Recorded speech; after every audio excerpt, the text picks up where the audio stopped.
Presiden tidak keluar kota, tapi ditahan oleh Belanda. Sukarno is gevangen genomen. Er zijn geen commandotroepen meer aanwezig. En de kleine vrijheidsstrijders hebben wij al in de hand. Het is afgelopen met de Republiek. Tuan-tuan semua kami tangkap. Pemerintahan Republik sudah tidak ada. Tuan sekarang dalam penahanan kerajaan Belanda. Tangkap! Lomas! Belanda! Belanda!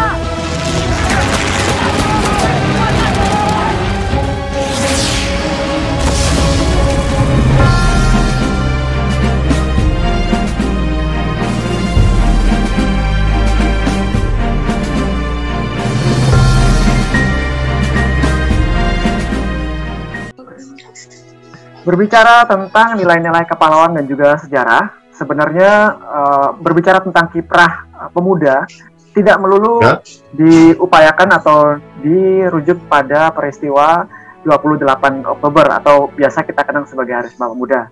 Jauh sebelumnya atau setelahnya, sudah banyak sekali para pemuda-pemuda yang berkiprah dan berjuang untuk bangsa Indonesia, terutama di masa-masa pergerakan dan juga masa-masa penjajahan. Mereka berjuang secara fisik seperti itu.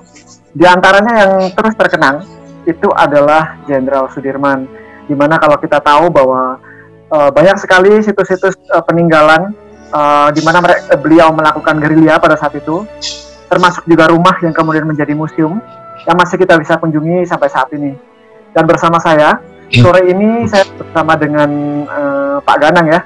Beliau adalah cucu dari Jenderal Sudirman yang siap untuk bercerita dan mengisahkan kembali bagaimana perjuangan Jenderal Sudirman dari kecil hingga kemudian beliau wafat begitu. Halo, selamat sore Pak Ganang, apa kabar? Selamat sore ya.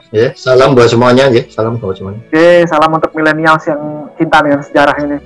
Bagaimana Pak Ganang? Mungkin bisa dijelaskan kepada teman-teman ini seperti apa sih kisah masa kecilnya Jenderal Sudirman ini? Beliau dari mana? Background keluarganya seperti apa? Hingga kemudian beliau masuk ke dalam lingkar perjuangan seperti itu. Sepengetahuan saya, cerita dari nenek, kemudian dari ayahanda ya. Beliau ini orang biasa saja, Mas. Ya. Beliau hanya menjalani kehidupan seperti anak-anak lainnya juga ya. Tapi ketika itu kemudian kondisi saat itu yang membuat beliau dan kawan-kawannya tentunya pada waktu itu ingin melakukan sesuatu yang membuat bermanfaat buat lingkungannya, kemudian buat bangsa dan negaranya, seperti itu, Mas. Beliau dari mana? Tidak ada yang istimewa sebetulnya ya. Beliau perjalanan biasa saja, kemudian hanya mungkin salah satu yang membuat ini bahwa ketulusan beliau dan teman-temannya tentunya pada waktu itu yang membuat kemudian menciptakan satu momentum tersendiri buat sejarah di bangsa ini. Pada saat itu keluarga dari Jenderal Sudirman sendiri itu sudah langsung dari ini Pak ya, memang terlahir dari keluarga biasa begitu ya? Biasa, betul-betul biasa aja. Betul-betul biasa. Jadi dari mana? Ketika itu beliau kan lahirnya di Purbalingga. Purbalingga Jawa Tengah ya. Purbalingga Jawa Tengah ya, yang saat ini kemudian daerah itu dibuat ikonnya oleh pemerintah, kemudian di sana ada satu daerah yang tempat kelahiran, kemudian dibangun museum, kemudian dibangun satu bandara juga namanya Bandara Jenderal Besar Sudirman itu. Luar biasa ya Pak ya. Namanya memang sudah banyak sekali dipakai untuk portal-portal di jalan-jalan besar seluruh Indonesia. Iya. Padahal beliau nggak ini loh Pas. Ketika itu beliau selama ini kan kita selalu mengatakan bahwa beliau ini pahlawan kan. Padahal beliau itu tidak menginginkan julukan pahlawan pada dirinya sendiri kan. Itu terjadi ketika pulang dari gerilya ketika itu 10 Juli 1949 beliau ditasbihkan oleh lingkungannya ya, pengawal ketika itu pasukan, sebentar lagi Bapak menjadi pahlawan. Beliau mengatakan tidak, pahlawannya bukan saya, bukan Anda, tapi rakyat ini yang ada di desa-desa, yang ada di gunung-gunung, karena tanpa rakyat ini perjuangan kita tidak akan bisa menemukan titiknya seperti ini. Berarti memang terlahir pada saat itu sudah berada di satu situasi penjajahan ya Pak ya, sehingga mengarahkan beliau. Sudah sampun. Kalau boleh tahu background keluarga pada saat itu apa Pak? Background keluarganya Pak. Beliau sendiri ketika kalau backgroundnya kan orang biasa, beliau anak petani biasa juga seperti kebanyakan ketika itu.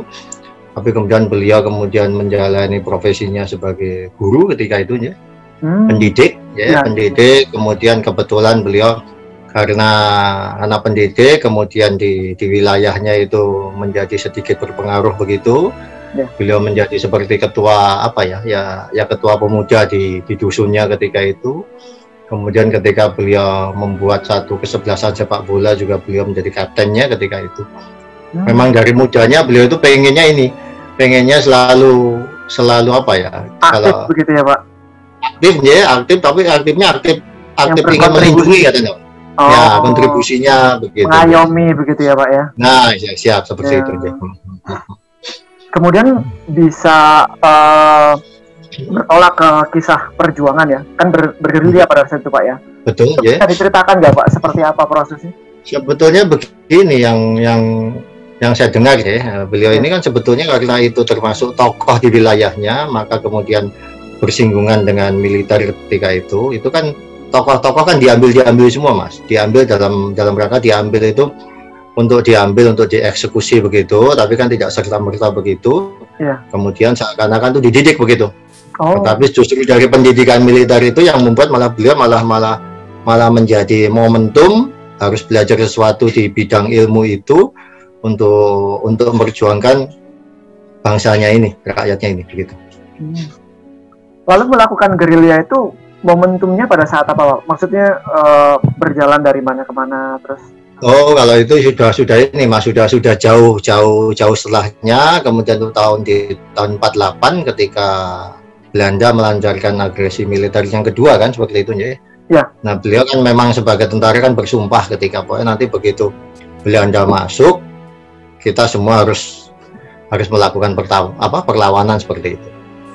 Beliau orangnya begini Mas, beliau orangnya kalau sudah bersumpah A ya harus A yang dijalankan, apapun resiko dan keadaannya harus dihadapi begitu.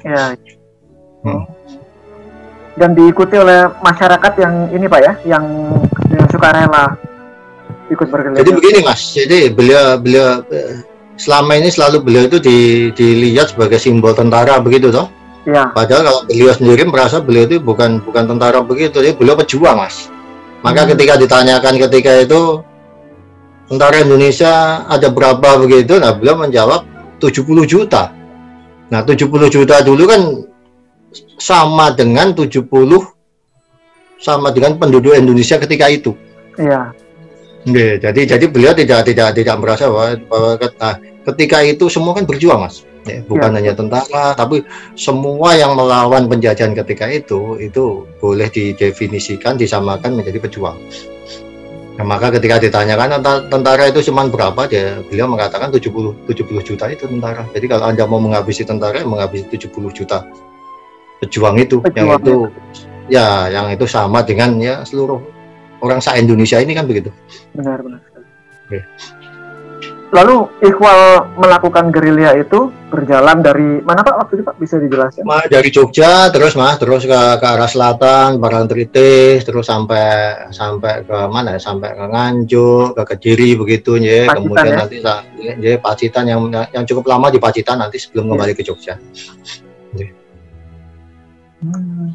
Dan ini Pak ya, dan banyak sukarelawan yang dengan serta-merta mengikuti beliau begitu ya. Ya justru itu Mas, maka beliau mengatakan ketika ditasbihkan sebagai pahlawan kan beliau tidak bukan ini.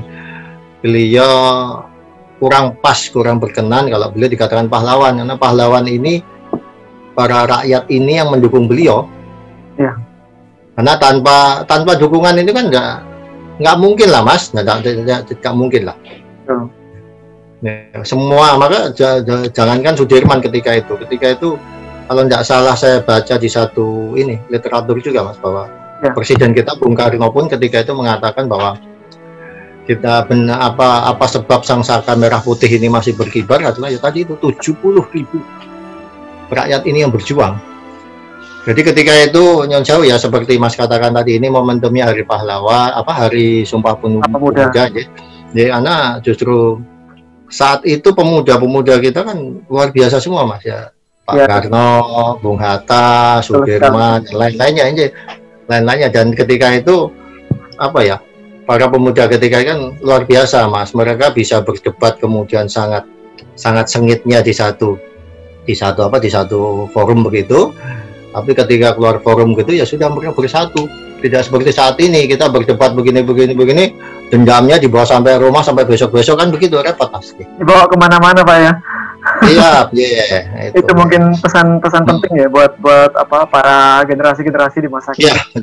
Bahwa kita harus bisa membedakan mana ranahnya kita sedang bermusyawarah atau mungkin biasa kan kalau kita beda pendapat seperti itu, tapi juga jangan sampai dibawa ke ranah pribadi begitu. Iya, betul aja. Kemudian Bapak kalau boleh tahu masa gerilya kan kita kan kalau mengenang tentang Jenderal Sudirman yang paling seru ya, yang paling kita paling ikonik kisah beliau itu adalah masa gerilya itu sebenarnya kan gitu. Itu berapa hari Pak terjadinya Pak? Hampir 8 bulan itu. Hampir 8 bulan. 8 bulan. 8 bulan ya, dari mulai Desember sampai bulan Juli pulang kembali ke Jogja ya. 7 bulan lebih sampai mendekati 8 bulan. Sempat diceritakan nggak Pak, apa kayak masyarakat sekitar itu kan seperti dengan senang hati membukakan pintu ketika beliau singgah kan, istilahnya seperti itu. Iya, betul. Seperti kapan hari kan saya sempat datang ke salah satu rumah warga yang dulunya adalah tempat singgah beliau, dan ada pada saat itu dia masih gadis lah. Ada namanya Mbak Ibro, dan saya sempat wawancara beliau yang melayani, karena dulu anak RT seperti itu, Among Desa. Kemudian yang merawat Jenderal Sudirman, membuatkan makan dan lain sebagainya. Berarti kan itu ada seperti kesepakatan lah ya antara para rakyat atau mungkin sosok Jenderal Sudirman sendiri yang bergerilya dengan warga sekitar. Begitu. Jadi begini Mas, Sudirman itu selalu mengatakan, Panglima Sudirman ya mengatakan mengatakan kepada para pasukannya bahwa mereka ini gerilya kemudian disambut rakyat begitu. Beliau tidak memposisikan dirinya sebagai panglima juga enggak, sebagai tentara juga enggak, tapi sama-sama kesetaraannya itu terjadi Mas. Maka ketika saya Mas, itu Mbah Hebro itu luar biasa itu ya. Ketika itu setahun yang lalu 2 tahun yang lalu, kemudian setahun lagi diulangi ya. Pertama kali saya jumpa 2 tahun yang lalu, saya oleh Danjen TNI ketika itu, karena di sana ada anak-anak taruna, saya diminta pakai bajunya jubahnya Sudirman gitu, pakai ikat juga ya. Nah ketika itu baru pertama ketika ketemu itu Mbah Hebro itu alam sadarnya mengira saya itu Panglima Sudirman Mas, dipeluk-peluk begitu, loh bapak rawuh di sini begitulah. Tapi karena kami tenggengan gitu termenung gitu, saya agak pelan ya, sudah diem aja ya. Sampai akhirnya oleh Danjen TNI jelaskan ini putranya Pak Tigarwono, putranya Sudirman, ini cucunya. Nah baru kemudian ini. Tapi melihat dari sana Mas, begitu cintanya masyarakat ketika itu pada Sudirman, tapi juga dibalik juga begitu cintanya Sudirman dengan masyarakatnya Mas. Bahkan selalu dikatakan Mas bahwa maaf ya, perjuangan di gerilya itu selain melawan penjajah, selalu dikatakan oleh Sudirman ini juga untuk untuk sambil mewanti-wanti dirinya dan para pejuang supaya tidak bersikap sewenang-wenang juga pada rakyat ini gitu.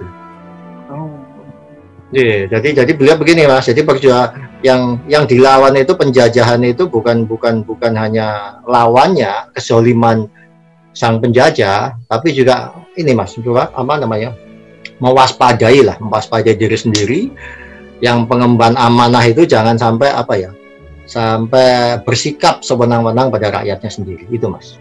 Bahkan sampai mengambil ketika ada pengawal itu melihat ada buah mangga yang ranum gitu, mau mengambil pun dilarang. Kalau tidak minta dulu atau tidak diberi, mendingan tidak kan begitu.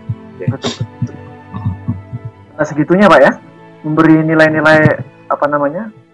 Tapi saya kira ketika itu yang saya Mas ya, ketika itu para pejuang bapak-bapak kita ya ketika masih muda itu karena sikapnya seperti itu maka dicintainya juga seperti itu Mas. Iya sih benar-benar sekali Pak. Semua Mas ya, jadi semua dari mulai Pak Karno kemudian Bung Hatta lain-lain juga begitu sama. Ya, karena mereka perjuangannya kan seperti itu. Tidak memikirkan di perjuangan ini nanti kita dapat apa, balasannya apa, kan seperti itu Mas. Betul. Ya, jadi balasan masyarakatnya, rakyat ini ya jadi seperti itu. Jadi mendapat konsekuensi moral itu berdasarkan apa yang dia bawa pada saat itu ya Pak ya. Ketika kembali ke nurani Mas, kembali ke nurani. Jadi jangan hanya ini kemudian ingin pencitraan A atau B atau seperti itu. Betul sekali. Ya. Kemudian masa-masa setelah kemerdekaan Pak, ini seperti apa Pak? Jadi begini Mas, sebenarnya beliau itu sangat merindukan setelah perjuangannya selesai, karena itu terjadi ketika 10 Juli tadi Mas, begitu pulang gerilya begitu, ketemu dengan sang presiden ketika itu, maka beliau mengatakan bahwa tugas saya sudah selesai, kemudian ini amanah saya kembalikan lagi pada para pemimpin negara di istana begitu ya. Beliau ingin pensiun gitu, kemudian juga gantian beliau ingin perhatikan keluarganya. Tapi ketika itu sang presiden kan tidak mengizinkan Mas, bahkan ketika itu ada satu statement dari Pak Karno ketika itu presiden bahwa ya kalau panggilannya kan Dinda Mas, sebaiknya kalau Sudirman manggil Pak Karno kan Kakanda ya, kalau Adinda mengundurkan diri lebih baik saya mengundurkan diri terlebih dahulu. Atas dasar itu maka tidak jadi Mas. Jadi beliau tidak jadi kemudian mengundurkan diri sampai akhir hayatnya Mas. Beliau usianya tidak panjang Mas, 34 tahun. 34 tahun. Jadi beliau ini memang dilahirkan hanya untuk menjalankan tugasnya. Setelah tugasnya selesai ya sudah. Hanya sampai di sana sudah sampai. Tugasnya selesai, diminta kembali lagi.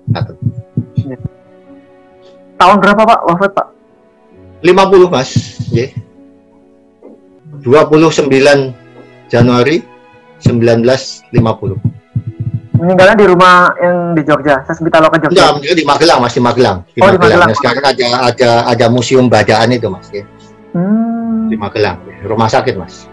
Kalau di Sasmita Loka yang di itu rumah tinggal. Rumah tinggal yang kemudian itu tidak ditinggali lagi setelah Belanda masuk di tahun 48, Desember 48. Oh, berarti udah ditinggal Pak berarti pada saat itu ya? Tapi sebelumnya kan tinggal di situ. Iya. Tinggal di situ, Belanda masuk, beliau memimpin gerilya itu. Artinya pada saat setelah ditinggalkan kan tidak kembali lagi ke sana kan Pak ya? Tidak, sudah tidak kembali lagi ke sana. Sampai wafat juga belum pernah kembali ke sana lagi ya? Enggak. Keren juga sih Pak, itu museumnya juga menurut saya sih salah satu museum yang keren juga sih. Cuman sayangnya kan museum kita nggak kayak di luar gitu loh Mas, maksudnya. Keperawatannya juga begitu, kemudian tidak ada ini peminat. Nggak ada peminatnya Mas, karena Nyonsau ya Mas ya, tidak ada ini. Bahkan Nyonsau anak saya aja ketika tahun 90-an itu kemudian sekolah SD. Ya. Ketika saya tanya tentang Sudirman juga kalau nggak dari saya tidak tahu Mas, karena pelajaran pahlawan kan sudah tidak ada, sejarah tidak ada lagi. Padahal beliau sendiri ya Pak. Sebetulnya bukan itu Mas, tapi ya untuk menghilangkan kebanggaan satu bangsa itu cukup dihilangkan aja, sejarahnya sudah selesai. Betul, ya betul sekali Pak. Gila. Itu makanya saya juga gimana Pak ya, dibilang terpantik ntar saya dibilang kepedean. Artinya saya sendiri tuh ngerasa era saya pada saat itu 90-an sama era sekarang itu kenapa kok hype tentang sejarah itu sudah beda gitu, ada gapnya gitu. Jadi saya dulu kan pelajaran sejarah itu benar-benar kaya gitu. Kita mulai dari zaman prasejarah sampai itu benar-benar diulas. Kemudian yang namanya tugas terkait sejarah itu nggak main-main Pak. Siap deh. Ya, misalnya suruh nonton film apa gitu, atau kita diajak jalan ke museum. Besoknya udah suruh bikin makalah aja, suruh bikin paper gitu. Sekarang kan saya nggak tahu masih ada apa enggak gitu. Tapi ya itu sih saya harapkan dengan tayangan. Tapi semoga dengan ada IKPNI ini kan IKPNI terus Mas. Betul. Semoga harapannya begitu. Saya juga pengen ini mas, pengen coba nanti pelan-pelan tapi ya dengan IKPNI saat ini mulai mengajukan apa ya, kayak sekarang kan bentuknya kalau kita di sekolah itu kemudian cerita sejarah nggak ada yang minat mas, mungkin loh ya. Betul. Nah mungkin dibuat seperti apa ya, seperti animasi begitu ya, nanti menimbulkan kebanggaan. Ini apa ya, tanya lah dari sana mas, mungkin itu mas. Ya seperti ini mas, Upin dan Ipin lah model gitu kan, tapi itu bentuknya dikemas dalam apa ya, animasi. pahlawanan kita kan begitu ya. Gitu. Ya, semoga juga. Dulu kan ada cerita itu mas, dulu sebelum cerita pahlawan mungkin ada cerita si Kancil, ada cerita apa, nah model dikemas begitu, mungkin ya, mungkin. Ya, semoga sih Pak. Dan semoga juga dari tayangan-tayangan seperti ini, wawancara-wawancara yang untuk nanti kita share untuk teman-teman juga, jadi bisa tahu lebih banyak gitu kehidupan dari para pahlawan nasional gitu. Kemudian ini Pak, ya untuk legacy dari nama Panglima Jenderal Sudirman sendiri itu dalam bentuk apa aja Pak sekarang Pak? Nggak ada mas, nggak ada. Maksud saya ada organisasinya atau mungkin dari apa namanya museum, ada berapa tempat situs? Begini karena dulu ketika itu kan begini, Ibu Sudirman ketika itu istri Panglima Sudirman neneknya itu memperbolehkan atau memperkenankan semua boleh memakai nama, entah itu bentuknya foundation atau bentuknya apa, memakai nama Sudirman nggak apa-apa. Karena buat beliau Sudirman bukan hanya milik kami ya, kami, tapi sudah milik seluruh bangsa dan rakyat ini kata.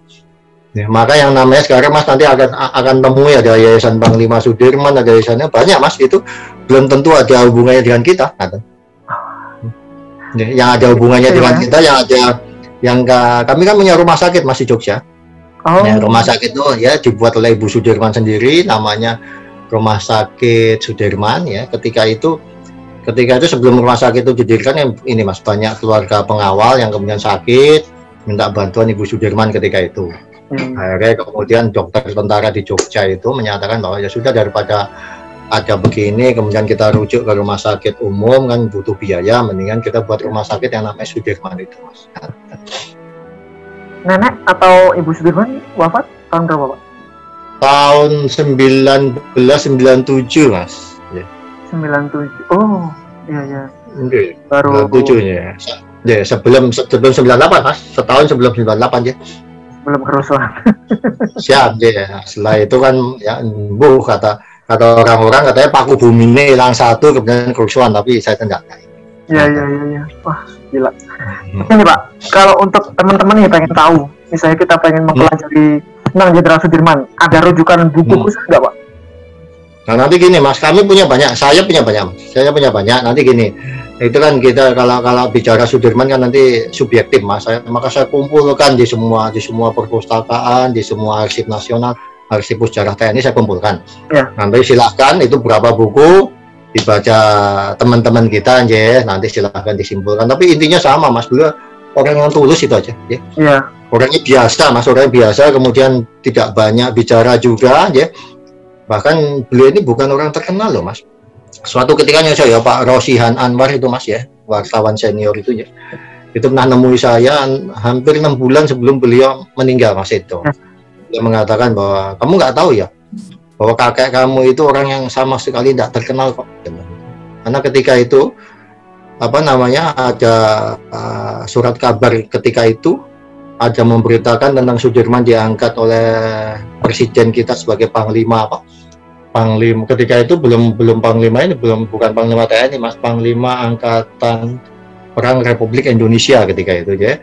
Tapi foto yang di situ bukan Sudirman ini, Sudirman anak buahnya, bapaknya Pak Basofi Sudirman. Namanya sama. Namanya sama, tapi kebetulan itu di bawahnya Sudirman ini. Tapi yang terkenal malah bapaknya Pak Basofi. Ya karena ini satu orang ini orang pendiam mas, pendiam.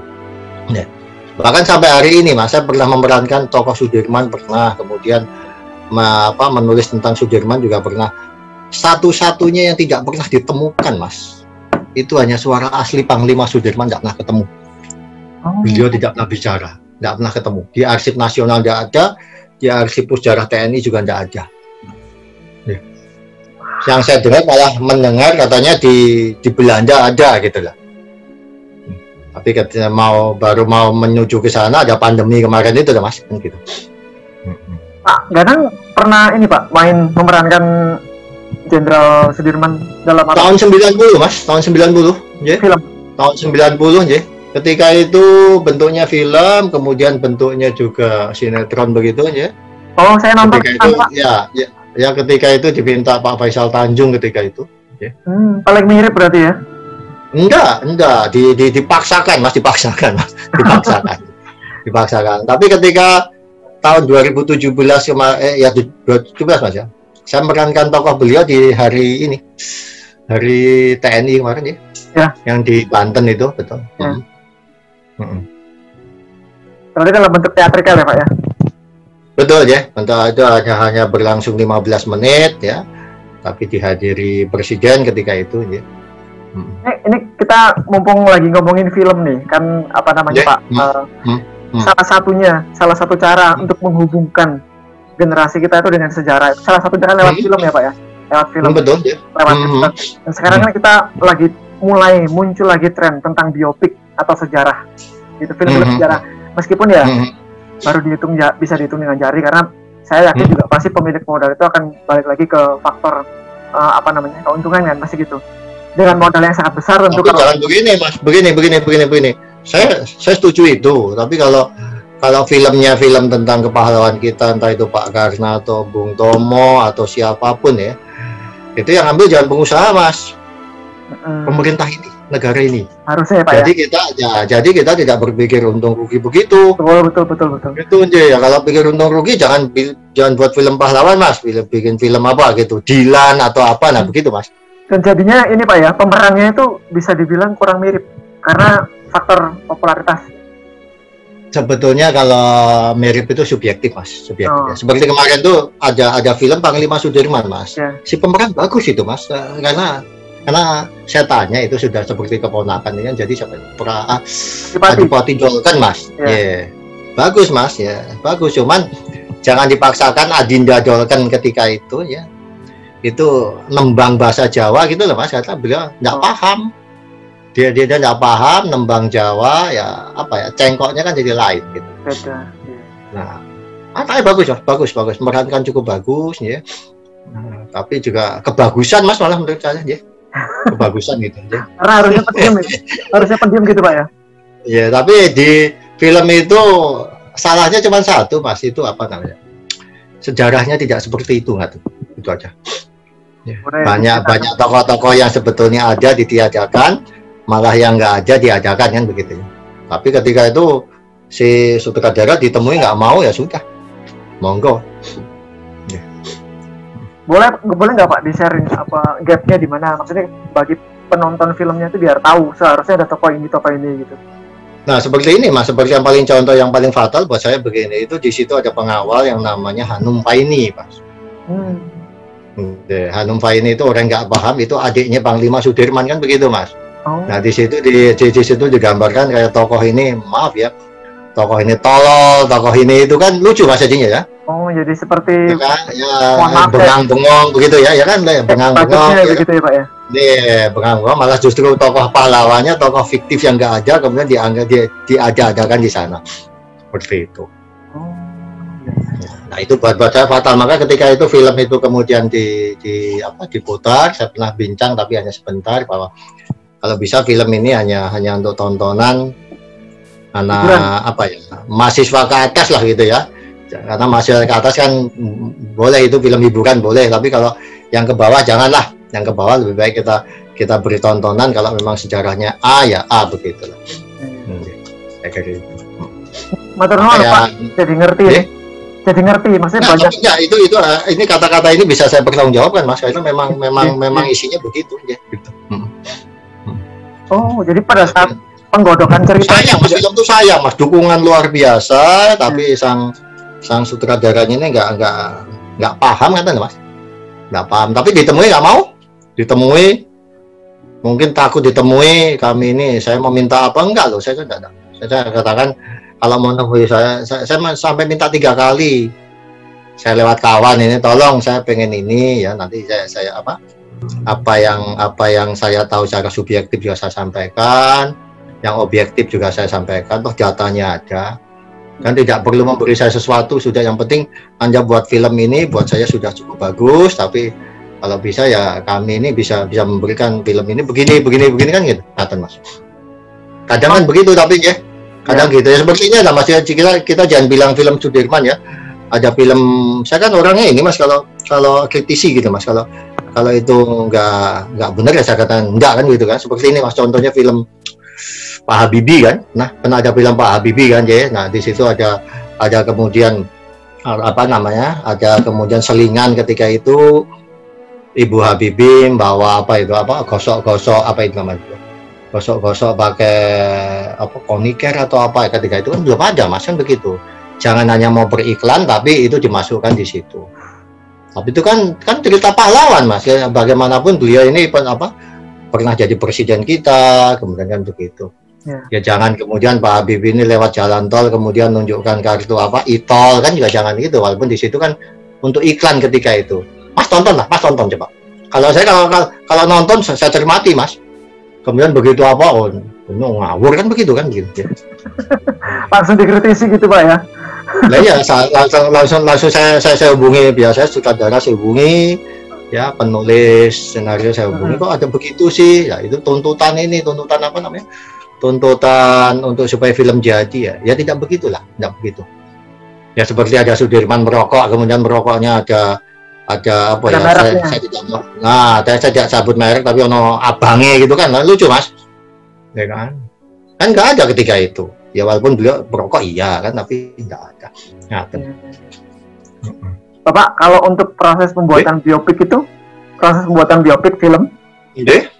saat penggodokan cerita memang tidak melibatkan keluarga ya Pak? Atau izin keluarga begitu? Ya sebetulnya kita juga tidak mewajibkan itu. Kita tidak wajibkan itu, tapi kalau bisa ya kami kan yang tahu. Kami juga tahu ya, apalagi kalau itu ceritanya tentang apa namanya, tentang keluarga kami kan, kami lebih banyak yang tahu hal itu. Ya. Tapi sepanjang kalau cuma itu tidak apa-apa Mas. Hanya alurnya jangan seperti itulah, seperti ketika kemudian di dalam hutan itu kemudian seakan-akan mahasakti, itu juga tidak. Begini Mas, saya kok paling sampai saat ini tetap tidak sepakat Mas ya. Kalau kemudian Sudirman sakti, kemudian maaf ya apa namanya, ada apa gitu, kemudian ngangkat keris begitu, kemudian nggak hujan gitu, enggak. Tidak seperti itu Pak ya. Saya lebih baik berkata seperti itu, walaupun selalu ada yang Mas itu kakek kamu dulu sakti gitu, tetap enggak Mas ya. Karena beliau sakit Mas ya, logika saya menjawab simpel Mas ya. Kalau beliau ngangkat begitu kemudian pesawat pada jatuh, orang kalah, untuk apa gerilya? Di rumah aja sambil tidur itu diangkat-angkat kan gitu Mas. Iya betul ya, logika lah Mas ya, logika ya, gitu ya. Benar. Jangan menjelaskan satu logika yang tidak bisa diterima saat ini di masa ini, kata Mas ya. Kalau jimat beliau tetap itu Mas, menurut saya loh, itu diamini semua keluarga yang memahami. Jimat beliau hanya itu tadi, wudu ya, kemudian sholat tepat pada waktunya, mencoba bersuci Mas ya, setiap itu tidak pernah lepas, kemudian sholat pada waktunya, kemudian yang ketiga yang paling pokok itu beliau mencintai rakyat ini dengan tulus gitu. Yang paling pokok itu Mas. Jadi berjuang tidak untuk aku berjuang ini nanti dapat apa gitu, enggak. Dan beliau tidak pernah nikmati apa-apa Mas ya. Bahkan ketika pulang gerilya pun itu kalau tidak salah Juli ya Mas, Juli tanggal 10 Juli masuk Jogja. Kemudian Agustus ketika ada hari apa namanya, hari perayaan 17 Agustus terakhir di masa kehidupan beliau tidak punya baju pantas yang bisa dipakai loh Mas.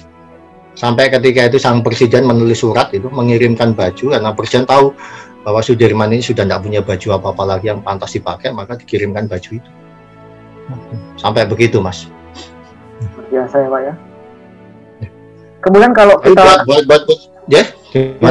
buat beliau itu memang harus dilakukan itu Mas. Jadi beliau tidak merasa bahwa perjuangan itu hal yang sangat luar biasa. Maka selalu dikatakan bahwa beliau ini orang yang biasa aja Mas. Enggak ini.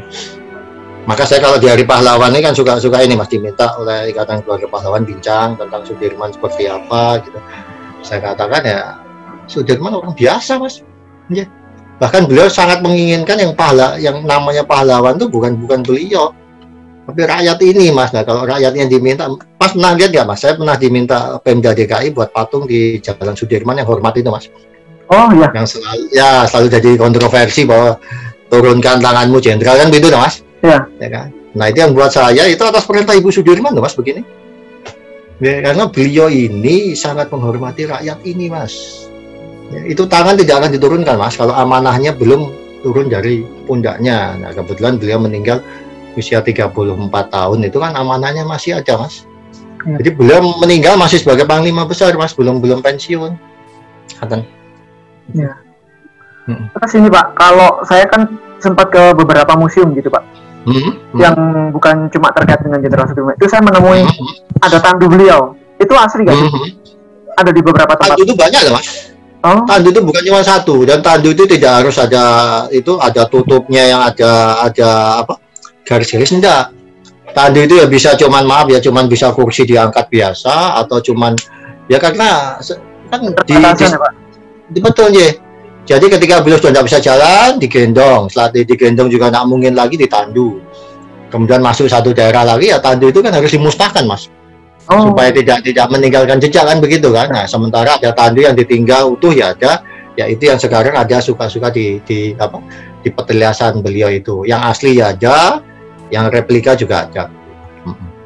Tapi memang secara fisik memang banyak pada saat itu, Pak, ya? Banyak ya, banyak. Tidak hanya satu tandu, Mas. Jadi bentuknya juga tidak hanya satu itu. Tidak hanya bentuk satu kemudian ada tutupnya, enggak, kadang-kala juga tidak ada tutupnya. Ya, kadang-kala juga cuma digendong begitu saja. Jadi ada kalanya cuma 2 bambu kemudian dikasih terpal gitu dibawa begitu, ya seperti itu. Ini kalau teman-teman sekarang mau datang ke museum atau ke tempat-tempat yang bersejarah dengan Jenderal Sudirman, ini di mana aja, Pak? Mungkin bisa datang, Pak. Yang Sasmita Loka di Jogja ada, di Jakarta ini di museum ini Pusjarah TNI. Ya, Pusjarah Satria Mandala ada, Mas ya, monggo. Nah, kebetulan kan saya tinggal di sini, kalau teman-teman ini mau saya dampingi kan begitu, Mas. Oh, boleh, Pak ya? Monggo, saya dampingi, Mas.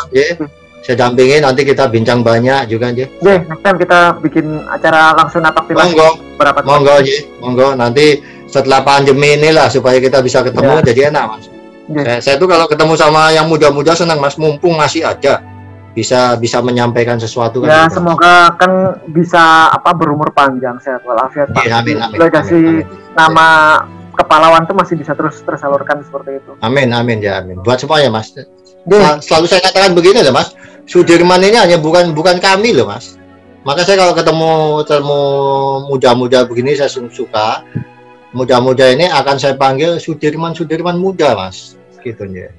Tidak harus yang ada di darahnya, Mas, enggak, tapi yang perjuangannya kemudian ketulusannya sama, itulah Sudirman, Mas. Karena beliau masih muda sekali pada saat itu, Pak ya. Selain itu ya memang maaf ya, saya selalu menilai begitu, tanya Sudirman sekarang masih ada nggak, Pak ya? Banyak banget saya bilang begitu. Yang mana beliau itu orang anak-anak sekarang yang tulus untuk kepentingan nusa bangsanya, itulah Sudirman. Ngaten. Banyak sekali buat saya. Memang ada yang muncul, ada yang enggak juga ada, kan begitu. Ya. Ada pesan-pesan khusus, Pak, untuk teman-teman gitu yang nonton acara ini, maksudnya dari sisi keteladanannya bisa kita ambil dari kehidupan Jenderal Sudirman. Cintailah negara ini, Mas. Ya. Basic ya, Pak ya. Cintailah negara ini dengan tulus, ya. Kemudian menjalankan profesinya, perannya masing-masing. Ya. Tapi yang jelas tulus, Mas, ya. Tulus ikhlas, ya. Karena dari tulus ikhlas itu kemudian juga bukan ini, Mas. Ada yang bilang sekarang kalau tulus ikhlas itu nggak dapat apa-apa. Siapa yang bilang? Enggak. Tulus ikhlas itu nanti bisa membimbing kita ke kehidupan yang lebih baik ke depannya. Kalau yang menikmati yang menikmati saat itu bukan Sudirman, tapi yang saya ruhi Sudirman yang ada di tempat anak-anak muda saat ini, Mas. Jadilah Sudirman muda, Mas. Gitu. Nanti, Mas, pesan saya itu. Terima kasih. Nanti kalau mau jumpa monggo, ya. Ya, nanti monggo. Kita jadwalkan untuk sambil napak tilas langsung ke ini. Monggo, Mas, monggo, ya. Nanti bincang-bincang kebetulan kan saya tinggal di sini, Mas, ya. Tinggal di sini, kantor juga di samping museum yang di Satria Mandala itu, ya. Monggo kita jumpa. Oke, terima kasih banyak waktunya. Saya sudah sukses buat semuanya ya. Sukses. Salam buat anak-anak muda kita semua. Matur nuwun Bapak. Terima kasih. Assalamualaikum warahmatullahi wabarakatuh. Salam warahmatullahi wabarakatuh.